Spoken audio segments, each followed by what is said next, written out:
taken over. Let's go. It's Ferrall. Coast to coast. Steaks, chicks, stacks. You and I are going to make a lot of money. It's Ferrall, coast to coast.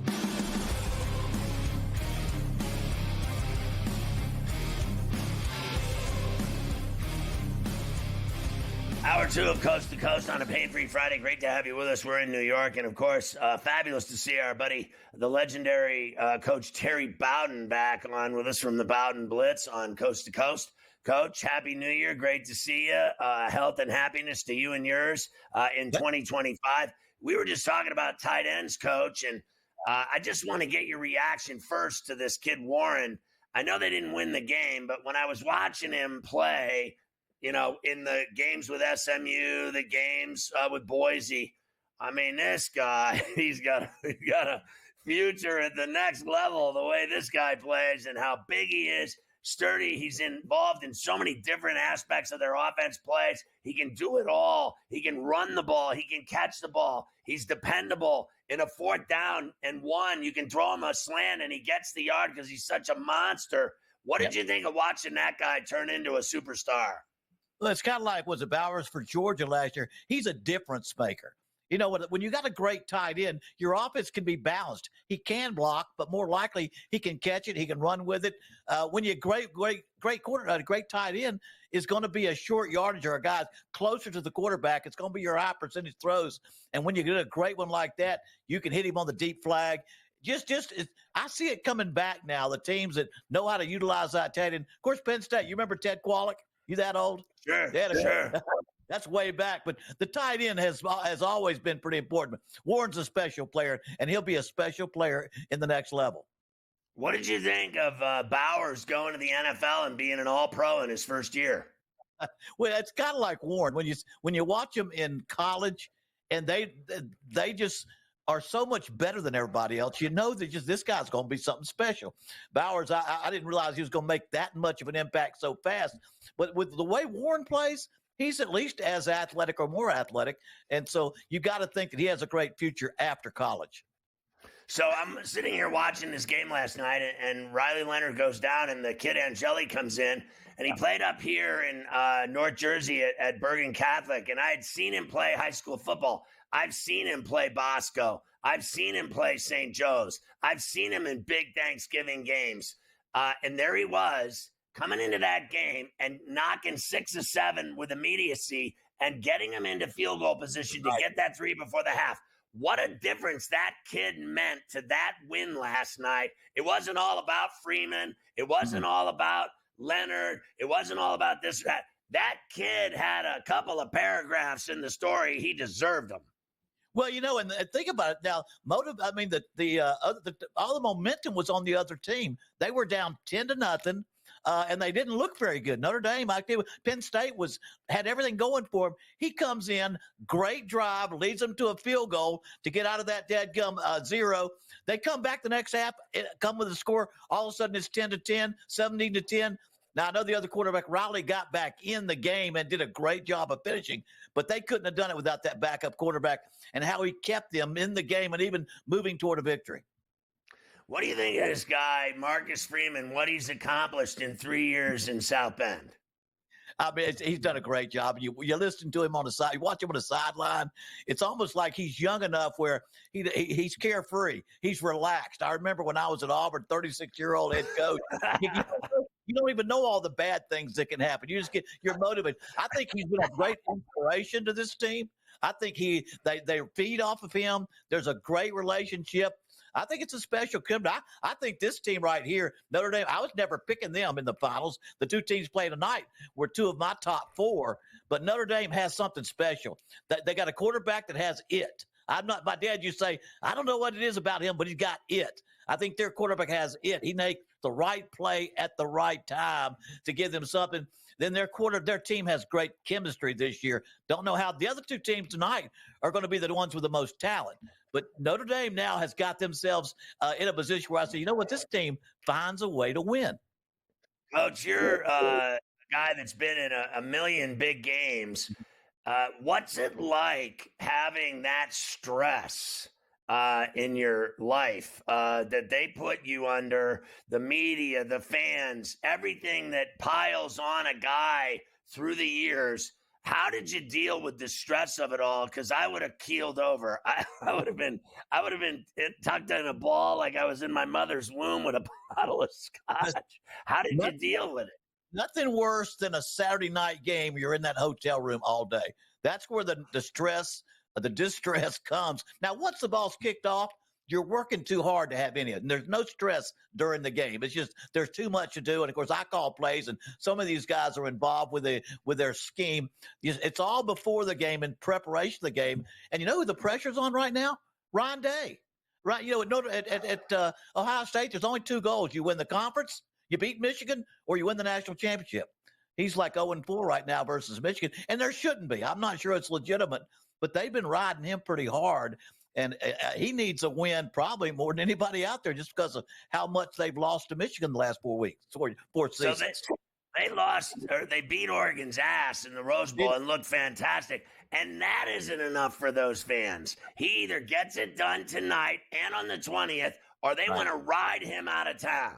You know what? And I think somewhere along the line, he's going to have to make a decision. I can probably make a lot of money in a lot of places. And if he goes 0-5 next year, they will ride him out of town. So I just think, he's done a great job as a coach. They've won a ton of football games, but he's got that John Cooper kind of thing going on up there where they, no matter what you do, you better beat Michigan. So the national championship is next. I think he's got the most talent in the country along with Texas, but this game is awful big for him. Have you ever seen anything like this kid, Smith and Ibuka? Ibuka is finding all this glory because of, I think Smith's the problem. And I think that it's leading to Ibuka's even more success for him because of the doubles and the safeties having to cover Smith. They're not worried about Ibuka. They're worried about Smith. How great is that offense and those receivers? Well, that's why I don't think this is an over game to me. I don't care how good the other players are. A wide receiver that's great, that's a one-on-one situation. You only got to beat one guy. There's good receivers on both teams. So it's going to be an over, I think, because of big plays. And these are 2 top 5 defenses. But Jeremiah Smith, I mean, I think back to Peter Warrick with my dad had Peter Warrick. We got Ryan Williams at Alabama, but he's kind of taken it to another level for a freshman, And so he's something special. Ibuka is a great one too. Ibuka, because of the way he plays, they've got 2 great wide receivers that are going to be big-time NFL players. That's why you got to pick the over, because I don't care how good you play defensively. You got to stop those wide receivers from making one-on-one plays. Remember, to run the ball big and have explosive runs, you need 2 great blocks and about 5 good ones. To throw up, you got to be one-on-one to have a great receiver play. You just need good one-on-one, get rid of the ball quick, throw it high, and that's kind of what you can do with those 2 receivers. If you had to face an offense like this, my theory earlier on the show was you got to keep the ball. You have got to control the ball and time of possession. You keep letting them come out and have 4 plays every 5 minutes, they're going to beat you. You got to keep them off the field. That's why key to this game is Texas being able to run the football. Texas has had 2 losses to Georgia.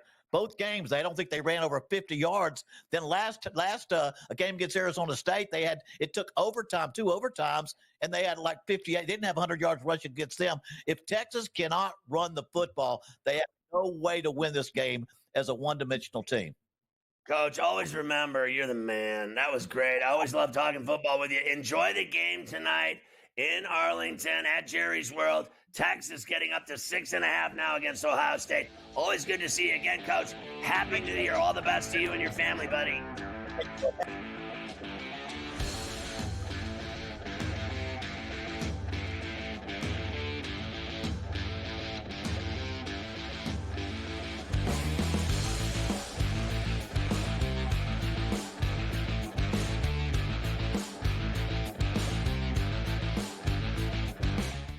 So my team didn't win this weekend, but I still did with this app that's taking over the game. Sports Millions Pick'em lets you make quick and easy predictions. Pick your favorite players, go higher or lower, and you can still win big even if your team loses. Plus, the multiplier is insane. With just a few picks, you can win big money. So get on it. They've got a welcome bonus to help you start off your winning streak.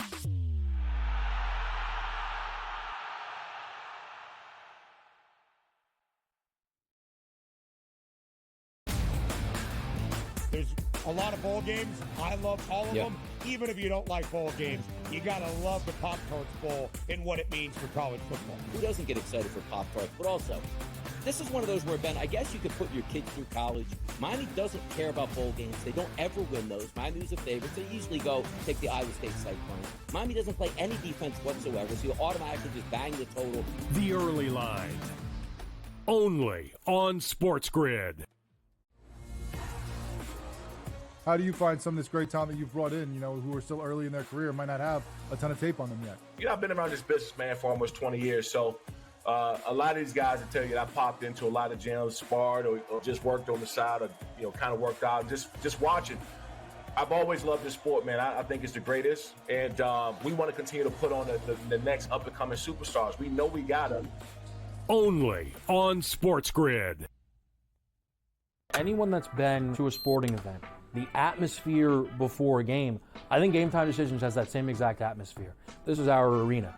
This is what we do. There is going to be an energy to Game Time Decisions that you will feel night in and night out. The excitement you get when you lock your bets in, when you're figuring out what you want to do, we can zone in on the biggest games each night. I want this to be the place that people come to before the games start so they feel as ready as possible to lock in their cards. We are going to hit every single one of those markets that you need to know about. We're going to go through every single thing, and I've got a great team behind me that's going to help me get the job done. There is not going to be a better place, I promise you, than Game Time Decisions to get that new information, react to it, and be able to then bet accordingly. We will have everything at our disposal, and we will use that to our advantage. I'm Kevin Walsh. Tune into Game Time Decisions from 6 to 8 p.m. Eastern on SportsGrid.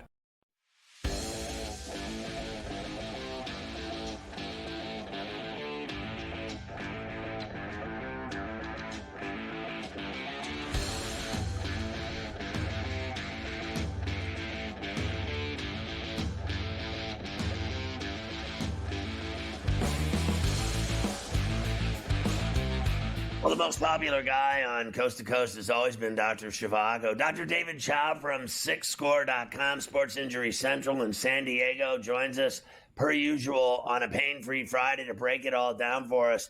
Dr. Chow, good to see you.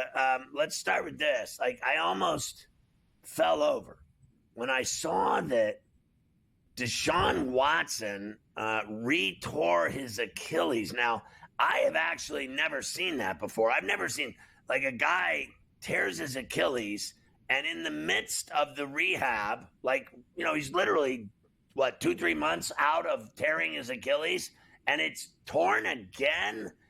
How many times have you seen this as a surgeon? You've obviously seen it before. I don't remember ever seeing a guy tear it, like whoever it was, Kobe, whoever, that tore it, and then it retore, and he had to start over. That sounds to me like he's finished.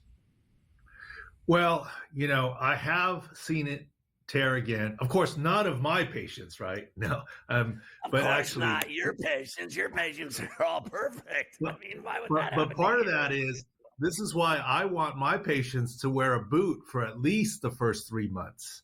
And apparently, he's about 2.5 months. I guess he was in Miami. He turned his ankle, and they discovered it on exit physicals. I always say the busiest day of the year for a team doctor is the day after the season is over. And so he flew in for an exit physical, and we talked about it on our podcast. That's probably how they discovered it. He probably was out of his boot. I'm not saying he did anything wrong. I'm just saying, it is also a hazard of pushing through rehab hard and early.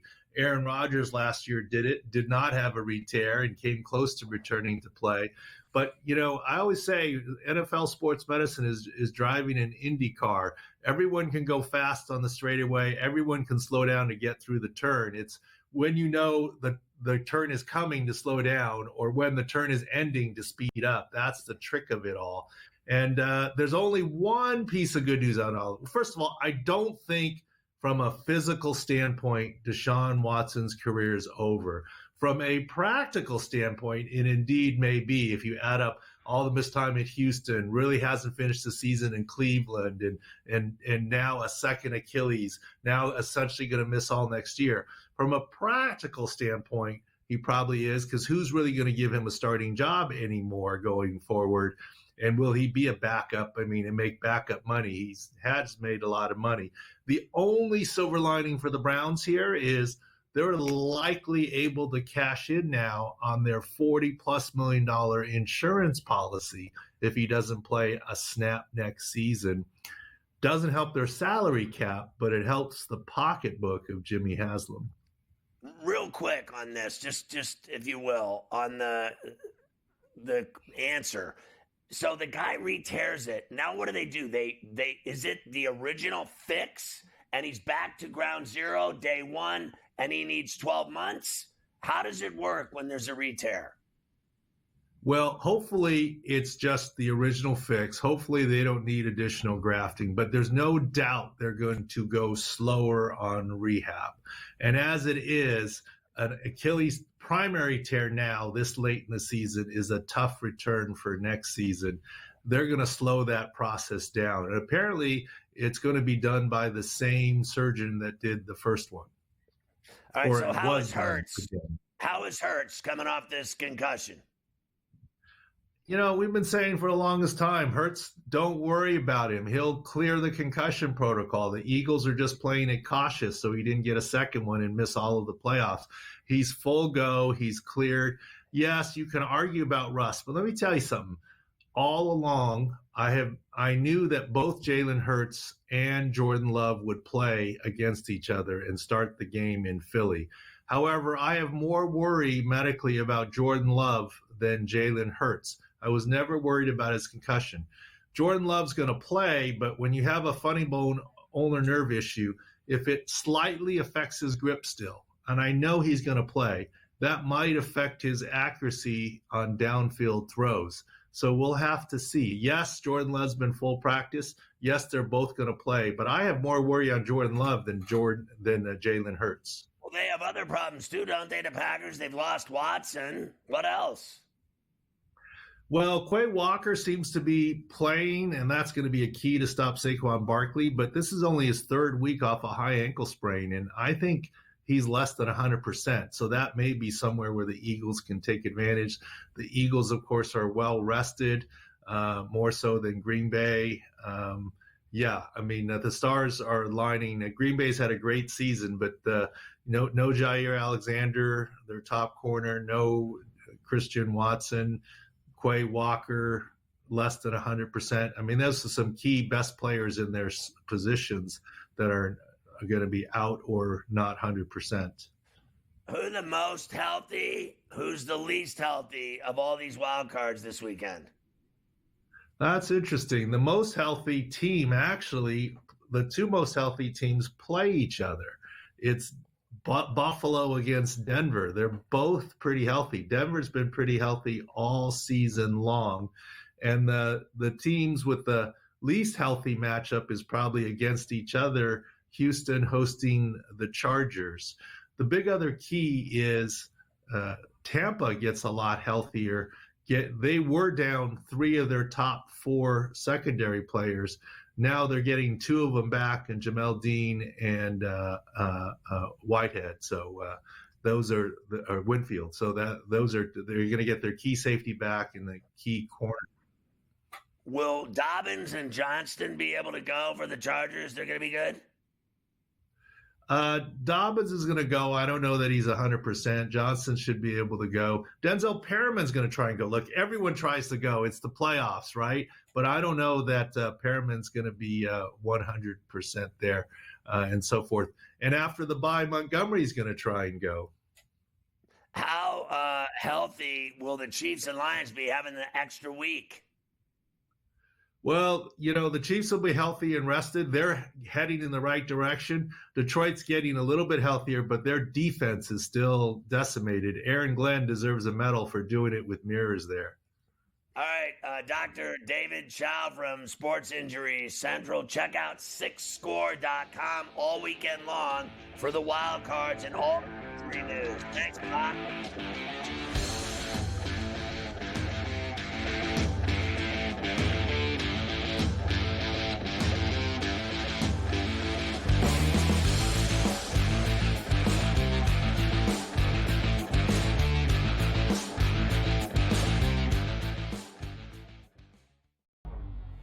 two guys that can do it all. Too much electricity this morning. This is a good time. We're having a lot of fun. I had to do a triple take. Ka-ching! Why? Because of parity. I didn't mean to offend. Yeah, it's not going to happen. Load management is a dirty word. Let him rip. You know what? Circumstances provide the results. What? How do you do this once? Oh, Donnie, you've got such a good show there. A network that is booming. The Early Line, only on SportsGrid. Anyone that's been to a sporting event, the atmosphere before a game, I think Game Time Decisions has that same exact atmosphere. This is our arena. This is what we do. There is going to be an energy to Game Time Decisions that you will feel night in and night out. The excitement you get when you lock your bets in, when you're figuring out what you want to do, we can zone in on the biggest games each night. I want this to be the place that people come to before the games start so they feel as ready as possible to lock in their cards. We are going to hit every single one of those markets that you need to know about. We're gonna go through every single thing, and I've got a great team behind me that's gonna help me get the job done. There is not gonna be a better place, I promise you, than Game Time Decisions to get that new information, react to it, and be able to then bet accordingly. We will have everything at our disposal, and we will use that to our advantage. I'm Kevin Walsh. Tune into Game Time Decisions from 6 to 8 p.m. Eastern on SportsGrid. Wildcard weekend kicks off with pro football today at 10 a.m. And you know SportsGrid will have you covered the entire way. Join in-game live during the Chargers and Texans matchup at 4 p.m. for in-game betting opportunities. And right after, the Steelers and Ravens continue their historical division rivalry. Taking a look at some in-game betting opportunities in terms of the prop market. Don't miss a second, only on SportsGrid.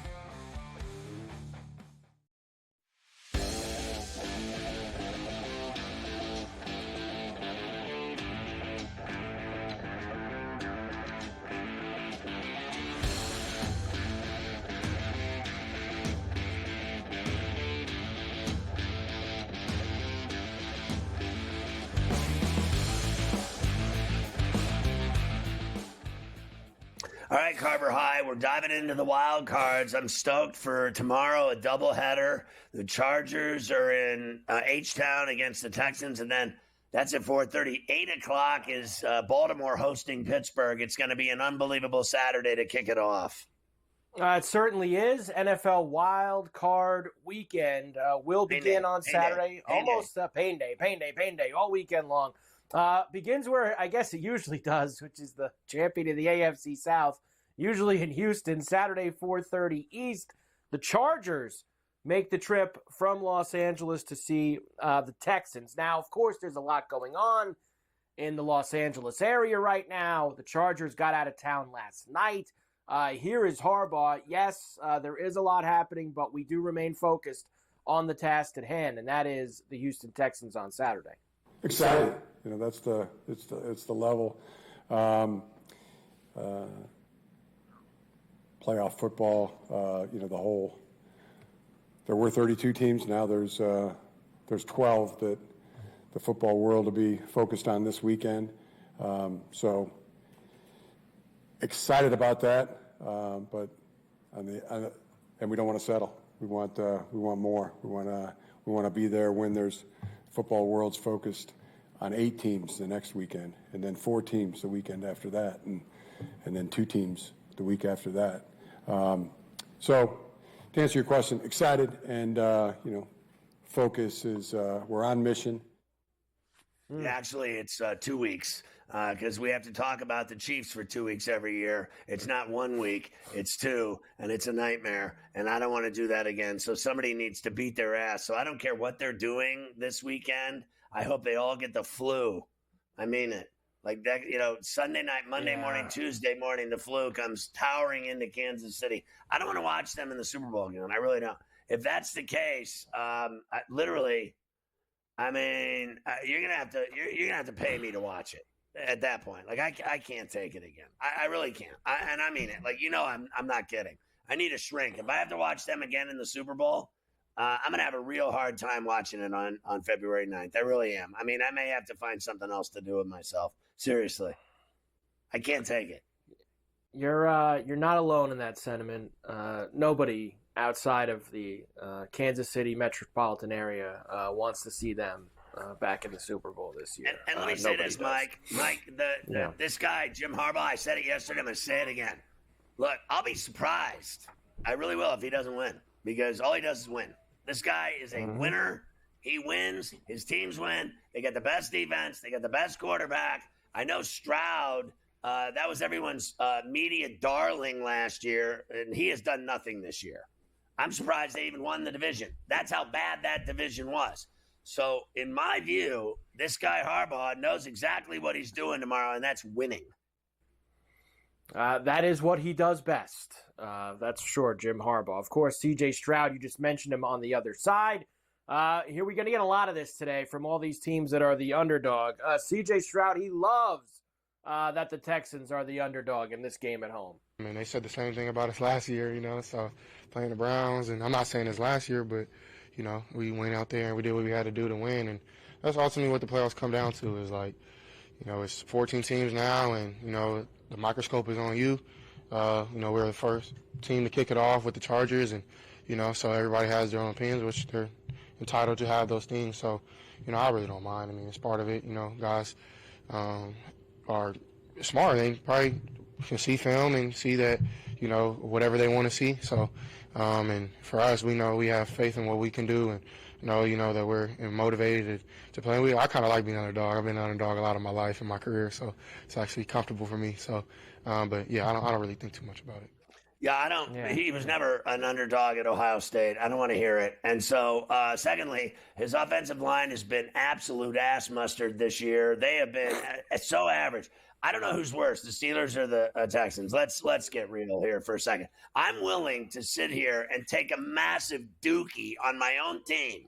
Like my own team, my beloved Steelers, my 8 Super Bowl, 6-time Super Bowl champions, I am saying are nothing but a dog dookie. And then I'm worried about this Houston Texans crappy team.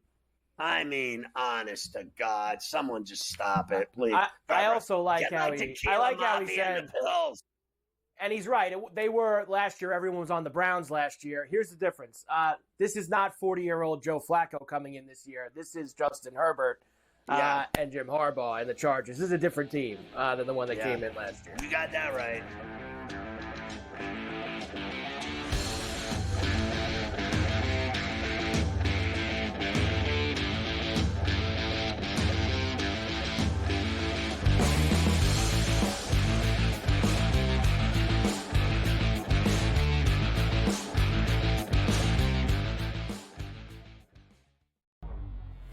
Guys that can do it all. Too much electricity this morning. This is a good time. We're having a lot of fun. I had to do a triple take. Ka-ching! Why? Because of parity. I didn't mean to offend. Yeah, it's not going to happen. Load management is a dirty word. Let him rip. You know what? Circumstances provide the results. What? How do you do this once? Oh, Donnie, you've got such a good show there. A network that is booming. The Early Line, only on SportsGrid. Anyone that's been to a sporting event, the atmosphere before a game, I think Game Time Decisions has that same exact atmosphere. This is our arena. This is what we do. There is going to be an energy to Game Time Decisions that you will feel night in and night out. The excitement you get when you lock your bets in, when you're figuring out what you want to do, we can zone in on the biggest games each night. I want this to be the place that people come to before the games start so they feel as ready as possible to lock in their cards. We are going to hit every single one of those markets that you need to know about. We're going to go through every single thing, and I've got a great team behind me that's going to help me get the job done. There is not going to be a better place, I promise you, than Game Time Decisions to get that new information, react to it, and be able to then bet accordingly. We will have everything at our disposal, and we will use that to our advantage. I'm Kevin Walsh. Tune into Game Time Decisions from 6 to 8 p.m. Eastern on SportsGrid. Wildcard weekend kicks off with pro football today at 10 a.m. And SportsGrid will have you covered the entire way. Join in-game live during the Chargers and Texans matchup at 4 p.m. for in-game betting opportunities. And right after, the Steelers and Ravens continue their historical division rivalry. Taking a look at some in-game betting opportunities in terms of the prop market. Don't miss a second, only on SportsGrid.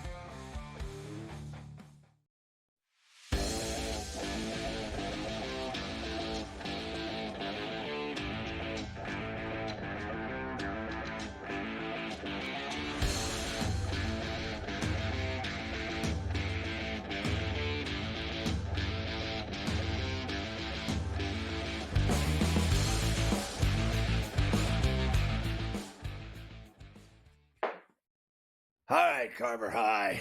There's a tremendous amount of pressure here with these playoff games on. I can barely see straight with everything that's happening. I'm worried about my Steelers. Saturday night, I'm under a tremendous guise of pressure. Before I get there, and I've got a lot for you on the Steelers and Ravens, let me just give you the numbers one last time because I didn't officially do that because it did move from yesterday and the last few days. This has been Chargers 2.5 all week. It's now a flat 3.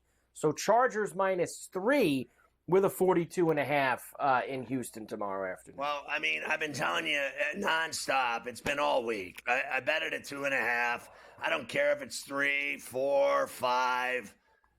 I got it at 2.5. I've been on the Chargers since they, named the games. Since I saw that they were playing them, I was sitting in what was it? Sunday night, right? I'm watching the game, and then they announced the games, and I was like, boom, I'm on the Chargers. Immediately, I bet it. Boom, I bet all the games when the lines were at their earliest. I'm not changing anything. I'm on the Chargers. I'm on the Chargers as well, and I'm on the under. I actually think it's going to be I don't think that Houston's going to score many points in this game. I don't think that they are. I think they're going to score, but not that many. I think it's an under for me. 2010 Chargers, something Nobody like that. scores I think it's going to be Chargers. in that. They don't give up Nobody points. does score against them. No, they do not. All right, the night game on Saturday, as you mentioned, one of, if not the best rivalry in the NFL, the Steelers and the Ravens getting together once again, third time this season. And, of course, this is going to be the 5th time they've ever come together in the playoffs, first time in Baltimore. Here is Mike Tomlin, as always, on a game day Friday. Mike Tomlin's weekly words of wisdom. Got a lot of respect for the environment. Going to Baltimore, particularly in playoff football, is something to be respected, man. I expect it to be a hostile environment. I welcome that, to be quite honest with you. It's important that we smile in the face of that as a collective. It's just simply a tax to pay for not winning the division, and we pay that.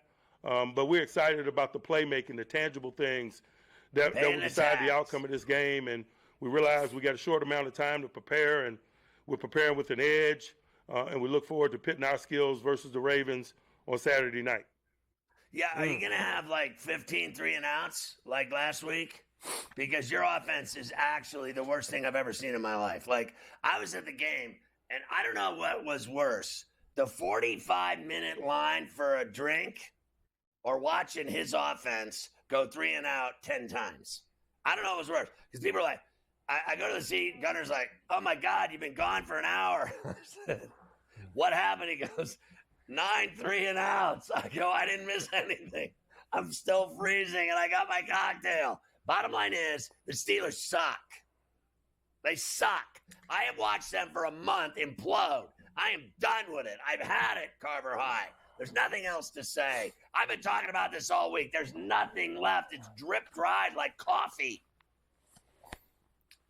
I'm on the Steelers. We'll get to that in a moment. T.J. Watt against the Ravens. In 16 games, he has 17 sacks, 22 tackles for loss, 33 quarterback hits, and 4 forced fumbles, along with 75 tackles. So Watt has done the job against Baltimore in the past. But there's one thing T.J. Watt has not done in his career, Scotty. He has not won an NFL playoff game. He hopes to change that. It is what it is. It's my story. Since I've been here, I won a playoff game, and I've been saying it this whole season. You guys know how important this is to me. And it starts with having a great day, day in and day out. This whole week, today was a good day. This whole week was a good week. But if we've learned anything about these last 4 weeks, it doesn't matter how well you prepare, how good you feel about your preparation, if you don't execute on game day. Listen, honestly, I'm trying my best to say everything awful I can about how horrid this team has been for a month in hopes of, in the prayer of, can I get a little love for once in my life for the first time? It's no different than Carver High. The Bills blow it every year. Meanwhile, the Steelers can't get out of their own way in the first round of the playoffs. It's not the Bills' problem. It's the Steelers' problem. The Steelers can't win an effing playoff game. And they have been to 8 Super Bowls and won 6 Lombardi trophies. And now they can't win a game. I've had it. I can't take it. So I'm trying to use negative reinforcement of how they have no chance. They're awful. They're horrible. They're terrible. I hate them. I've had it. Done. I'll be sitting there glued to it on Saturday night, hammered, watching and screaming and cussing at every single play. And I wish death on all of the Ravens and their fans. Death, I say. I guess that would include head coach John Harbaugh. So you have Jim in the first game, John in the second game. The Harbaugh brothers both going. And here's the guy. I mean, he's setting you all up right here. This guy loves playoff football. He's very excited to get this going.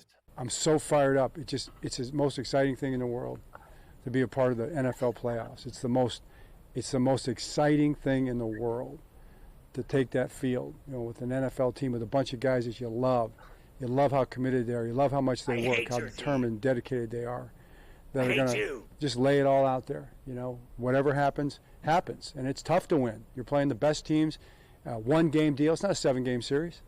You don't have a chance to come back the next. It might be a 7-series game. That's what it might be. You've got to find a way to make the most of every series in that game and try to find a way to win the game and figure it out as you go within the game. So, it's great. It's awesome. Stupid. Had it with this guy. I like his it brother. Would be so great I don't like him. if you won. If you won the game outright, that would be the greatest thing ever. I mean, if you beat them I'm on going to be Saturday arrested night, in Times Square so naked if they win. I mean, I'll be arrested. The Steelers, I mentioned, they're 3-1 against the Ravens in the playoffs. All of those games were in Pittsburgh. This is the first time they're playing in the playoffs in Baltimore, and I always love giving you this too. Mike Tomlin is 13-3-2 against the spread as an underdog against the Ravens. That includes 5-1 against the spread as an underdog against Lamar Jackson.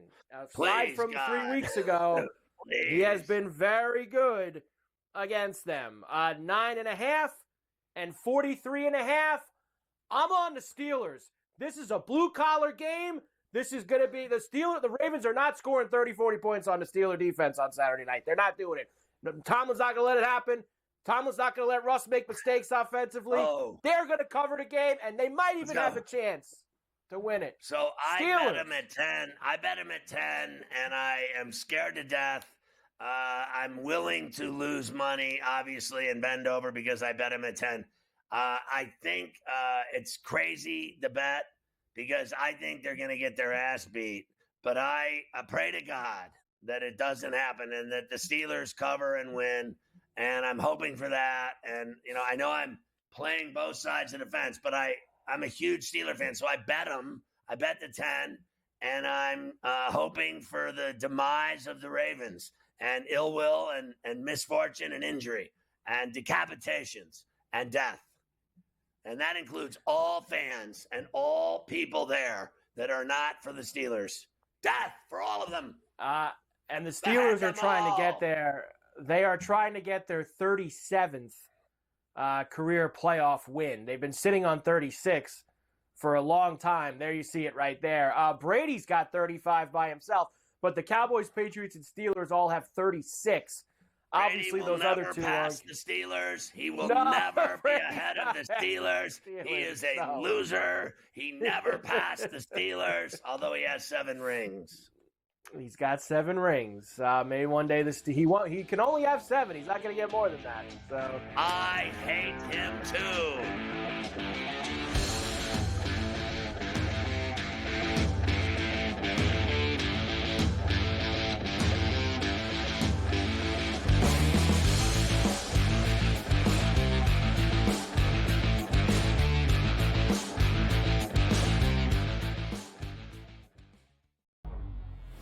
Guys that can do it all. Too much electricity this morning. This is a good time. We're having a lot of fun. I had to do a triple take. Ka-ching!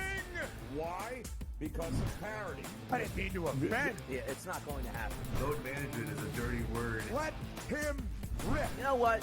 circumstances provide the results. What? How do you do this one? Oh, Donnie, you've got such a good show there. A network that is booming. The Early Line, only on SportsGrid. Anyone that's been to a sporting event, the atmosphere before a game, I think Game Time Decisions has that same exact atmosphere. This is our arena. This is what we do. There is going to be an energy to Game Time Decisions that you will feel night in and night out. The excitement you get when you lock your bets in, when you're figuring out what you want to do, we can zone in on the biggest games each night. I want this to be the place that people come to before the games start so they feel as ready as possible to lock in their cards. We are going to hit every single one of those markets that you need to know about. We're going to go through every single thing, and I've got a great team behind me that's going to help me get the job done. There is not going to be a better place, I promise you, than Game Time Decisions to get that new information, react to it, and be able to then bet accordingly. We will have everything at our disposal, and we will use that to our advantage. I'm Kevin Walsh. Tune into Game Time Decisions from 6 to 8 p.m. Eastern on SportsGrid. Wildcard weekend kicks off with pro football today at 10 a.m. And you know SportsGrid will have you covered the entire way. Join in-game live during the Chargers and Texans matchup at 4 p.m. for in-game betting opportunities. And right after, the Steelers and Ravens continue their historical division rivalry. Taking a look at some in-game betting opportunities in terms of the prop market. Don't miss a second, only on SportsGrid.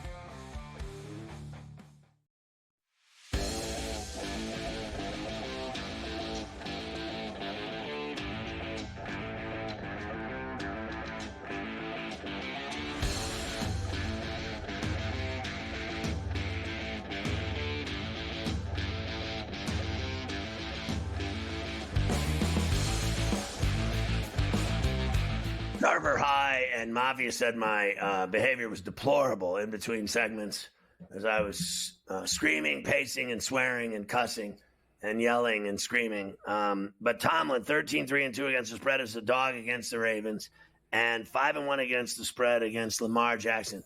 It is all that I can hang my hat on at this point heading into tomorrow night's game at 8 o'clock. I mean, that game at 4:30 means so little to me that honestly – like, I'm willing to do just about anything to help around the crib, the wife, the kids, do whatever I got to do. 4:30, do whatever I got to do to be a good guy and get some leverage, get some brownie points, do anything. I'll do laundry, I'll run errands, do whatever, go to this, go to that. But at 8 o'clock, don't even come near me. I am not safe to be around when the Pittsburgh Steelers are in the postseason. Are you kidding me? All right, let's move on to Josh Allen because, they're going to be partying in the B-Lo on Sunday afternoon at 1 o'clock. They certainly will be. First game on Sunday, the Denver Broncos head to Buffalo to see Josh Allen, Sean McDermott, and the Bills. Of course, as you know, the Bills, their goal is to get to the Super Bowl for the first time in the McDermott-Allen regime. Here is Josh Allen. Offense scoring over 30 points a game all year. It's playoff time, and they're going to do anything different? Of course we're not going to do anything different. We're going to do the same things we always do. Yeah, we still want to be us. That's something that Coach McDermott preaches is be you with us. Joe, he's a big believer in that too, of making sure that guys are loose and still dancing and having a good time, because at the end of the day, we get to play this game of football that we've been playing since we were kids, and it is an absolute blessing to do. And I think once you tighten up and tense up and stop having fun with it, that's when you get into some problems. So we're gonna enjoy this process. I don't believe that for a minute. There's nothing to enjoy when every year you go to the title game and lose. How about go and win the effing thing and kick the Chiefs in the onions? I've had it with the Kansas City Chiefs. I'm rooting for the Buffalo Bills in this game and moving forward. I know that my team will fail. I know that with certainty they will fail. I pray to God they don't, but they will. And when they do, it is on to the Bills for me. I need the Bills in the title game. I do not want to talk about Patrick Mahomes and his wife for 2 weeks. I do not want to go to New Orleans and spend an entire week talking about the same thing again that I've talked about the last 5 years. Sick and tired of it. Give me the Bills. They are going to cut the Broncos' throats. There will be a bloodletting. This will be a horror movie. They will go in from behind, whack, like a cartel from behind, and they're going to slice the throat and finish him, stuff him in a bag, and send him back to the thin air. Here is Broncos quarterback Bo Nix. Of course, no one expected the Broncos to be here. So what does Nick say? Dead meat. All the pressure is on Buffalo. There's no pressure on us whatsoever. Sure. You're dead meat, kid. The advantage of being an underdog is It's nothing. I think it's an element of playing loose in a way you don't really have anything to lose. Nobody's got all this pressure on you, so you can go out there and play your best because nobody expects you to do well anyway. So it's cliche and it sounds cheesy, but most people, they literally didn't expect us to be here, so we might as well continue to not worry about those things and do what we can do and just worry about ourselves. And when we've done that this year, we've had good success, but it's definitely not going to be easy.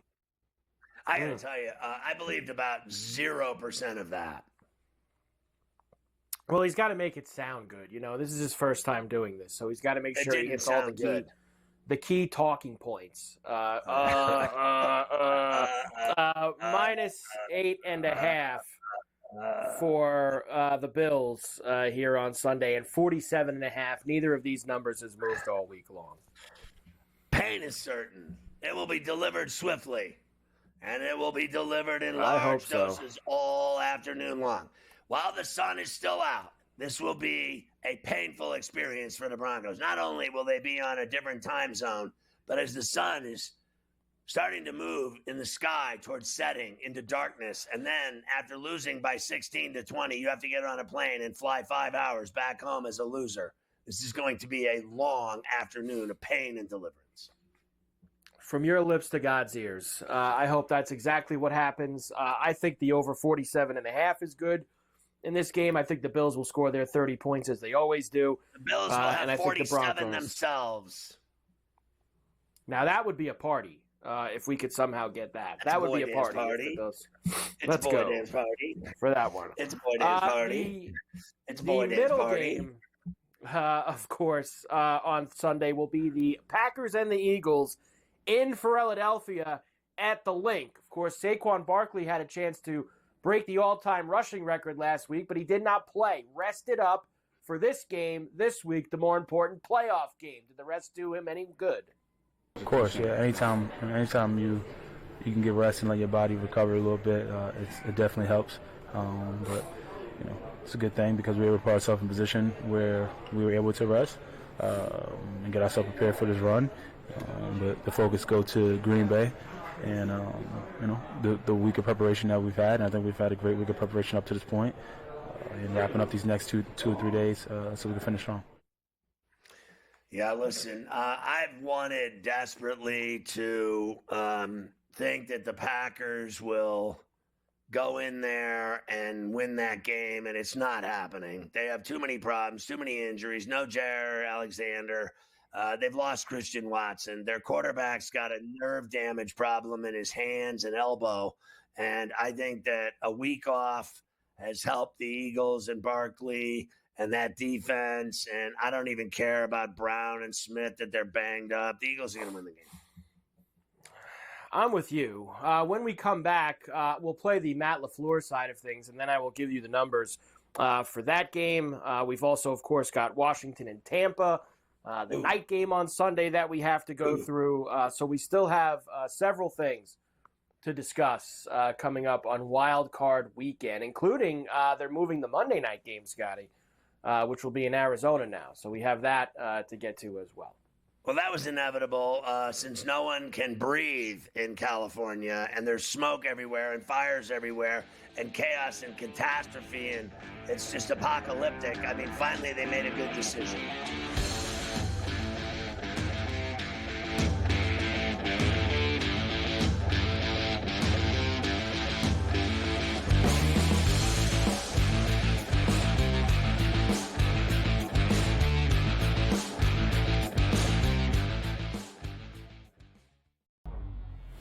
Guys that can do it all. Too much electricity this morning. This is a good time. We're having a lot of fun. I had to do a triple take. Ka-ching! Why? because of parity. I didn't mean to offend. Yeah, it's not going to happen. Load management is a dirty word. Let him rip. You know what? Circumstances provide the results. What? How do you do this once? Oh, Donnie, you got such a good show there. A network that is booming. The Early Line, only on SportsGrid. Anyone that's been to a sporting event, the atmosphere before a game, I think Game Time Decisions has that same exact atmosphere. This is our arena. This is what we do. There is going to be an energy to Game Time Decisions that you will feel night in and night out. The excitement you get when you lock your bets in, when you're figuring out what you want to do, we can zone in on the biggest games each night. I want this to be the place that people come to before the games start so they feel as ready as possible to lock in their cards. We are going to hit every single one of those markets that you need to know about. We're going to go through every single thing, and I've got a great team behind me that's going to help me get the job done. There is not going to be a better place, I promise you, than Game Time Decisions to get that new information, react to it, and be able to then bet accordingly. We will have everything at our disposal, and we will use that to our advantage. I'm Kevin Walsh. Tune into Game Time Decisions from 6 to 8 p.m. Eastern on SportsGrid. Wildcard weekend kicks off with pro football today at 10 a.m. And you know SportsGrid will have you covered the entire way. Join in-game live during the Chargers and Texans matchup at 4 p.m. for in-game betting opportunities. And right after, the Steelers and Ravens continue their historical division rivalry. Take a look at some in-game betting opportunities in terms of the prop market. Don't miss a second, only on SportsGrid.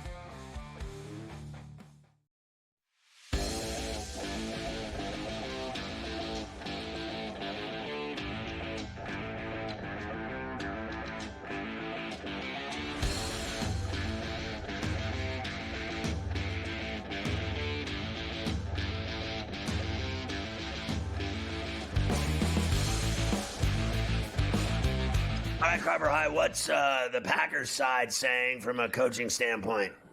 Yeah, obviously they've had some guys banged up, Alexander, etc. Love's had some issues, but he's going to be good to go. Matt LaFleur, just like last year in the playoffs, we're going to bring our best, and the results will hopefully come. Yeah, I think expectations can be, my only expectation for this team is to go out there and compete and get better and better and better and lay it all out there. I mean, that's all you can expect of anybody is just be your best.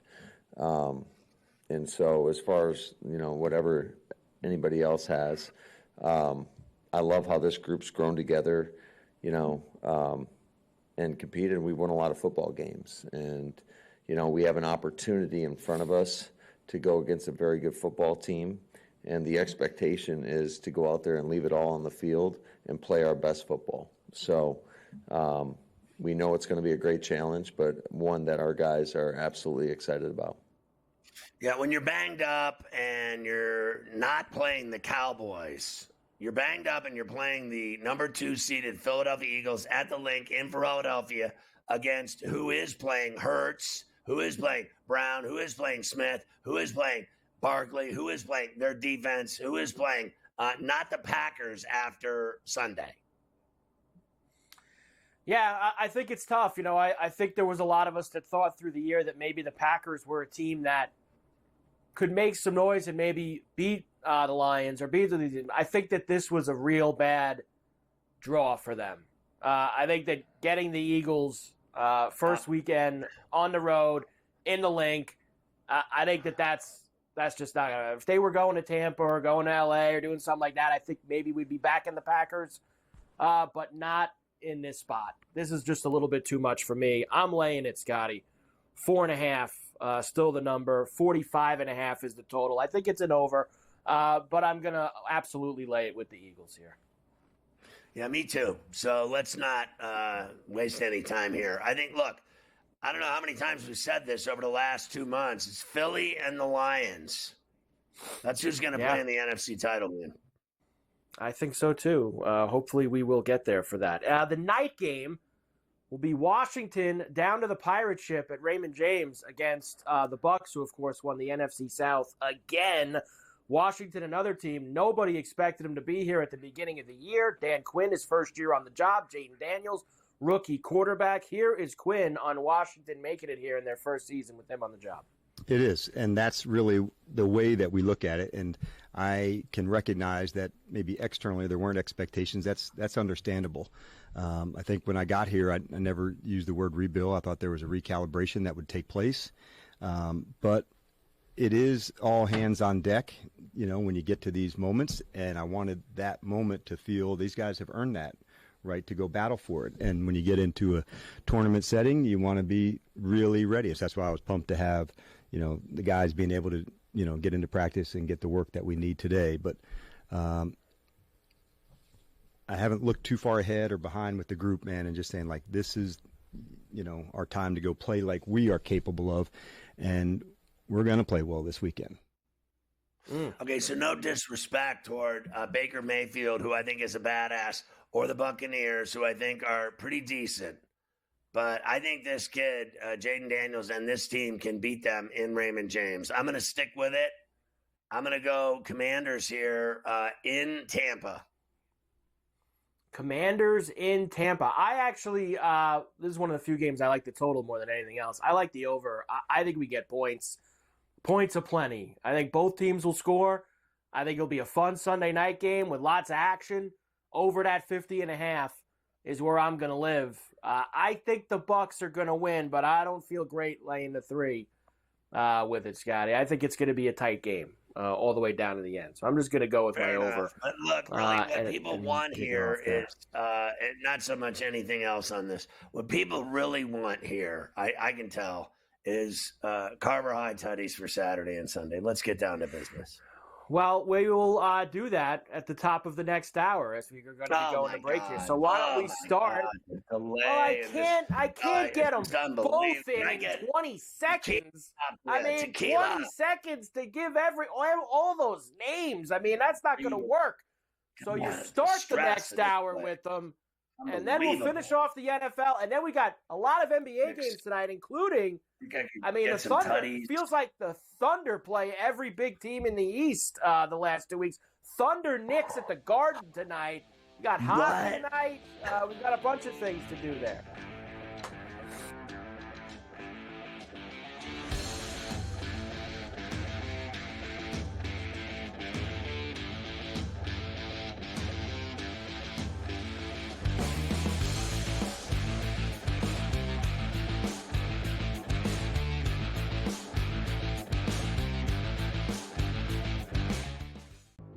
We'll be right back. It's time for a SportsGrid 2-minute drill. Time now to play a little buy or sell.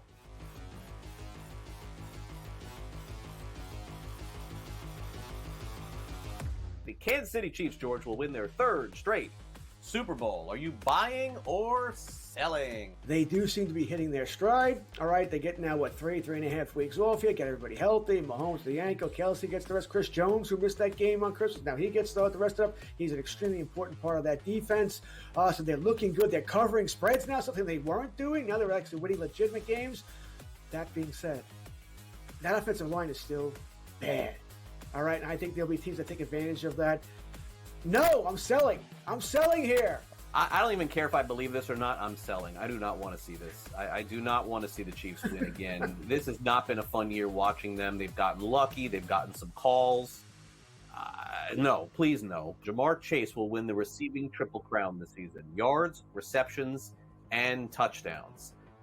George, you going to buy or sell this? I'm going to sell this. I'm going to say, listen, he's great. He's going to have a lot of great numbers here, but I'm going to say no, he won't get the receiver crown. Maybe 2 out of 3. He'll just miss. He'll do a little Aaron Judge. He won't get the average.